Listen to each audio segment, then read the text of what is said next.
আসসালামু আলাইকুম রহমতুল্লাহ। দর্শক, আমি রয়েছি গ্রামের একটি মক্তবে। সাধারণত রমজানের বাহিরের সময়টাতে ফজরের পরে এরকম মক্তব চলে, আর রমজানে জোহরের পরে সেটা হচ্ছে।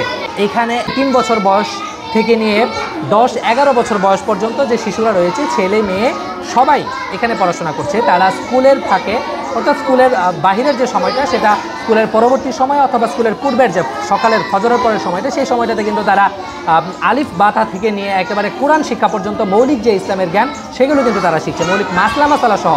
এমনকি আমরা কিছু কিছু ছেলেদেরকে দেখেছি যে তারা নুরানি যে শিক্ষাটা রয়েছে, অর্থাৎ যে শিক্ষার মাধ্যমে একজন মুসলিম তার মৌলিক যে ইসলামের জ্ঞান রয়েছে, সেই জ্ঞানের পরিপূর্ণতা অর্জন করতে পারে, সেই জ্ঞান কিন্তু তারা এখান থেকে শিখছে। এখানে 3 বছর থেকে শুরু করে 10 বছর পর্যন্ত ছেলেমেয়েরা কোরআন শরীফ শিক্ষা গ্রহণ করছে।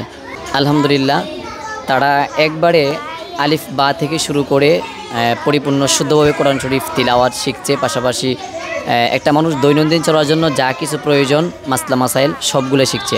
এখানে গ্রামের যে মক্তব, সেই মক্তবে একটা সময় আরও বেশি পরিমাণ স্টুডেন্ট আমরা দেখতাম। এখন অনেক সময় কেজি স্কুল সহ আরও নানা আনুষঙ্গিক প্রতিষ্ঠানের কারণে এই বিষয়টা কম দেখছি।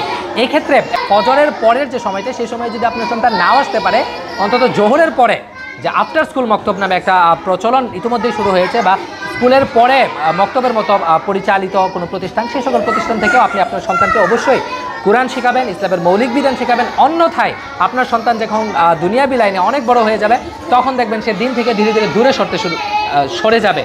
সেই দূরে সরে যাওয়াটা অবশ্যই আপনার জন্য কাঙ্ক্ষিত কোনো বিষয় হবে না, কারণ শেষ সময়টাতে এসে আপনি আপনার সন্তান থেকে দিনের বিষয়গুলোই চাবেন। অর্থাৎ আপনার সন্তান কোনো আমল করলে, কোনো ভালো কাজ করলে, কোনো ন্যাক কাজ করলে, নামাজ পড়লে, দান সদকা করলে, তাহলে কিন্তু আপনি কবরে থেকেও সেটার সওয়াব পাবেন। আর যদি সেগুলো না করে, আপনার সন্তান যদি বেদিন হয়ে যায় বা একদম দিন থেকে দূরে সরে যায়, সেটার জন্যও কিন্তু সাফার আপনাকেই করতে হবে। অতএব এ সকল মক্তবকে আপনি যেমনইভাবে সন্তান দিয়ে, বাচ্চা দিয়ে, শিশু দিয়ে সহযোগিতা করবেন, ঠিক একইভাবে এই সকল মক্তবগুলোকে আপনি আর্থিকভাবে বা ব্যবস্থাগতভাবে নানাভাবে সহযোগিতা করে আপনি কিন্তু এই সকল মক্তবগুলোকে তুলে দিতে পারেন। এই সকল মক্তবের কারণে অনেক শিশু যেমন কোরআন শিখছে, যেমনভাবে ইসলামের মৌলিক মাসলা মাসালা শিখছে, ঠিক একইভাবে এই সকল মক্তবের মাধ্যমে কিন্তু তারা ইসলামের যে তাহজিব তামাদ্দুন, সেই বিষয়গুলো কিন্তু তারা শিখছে।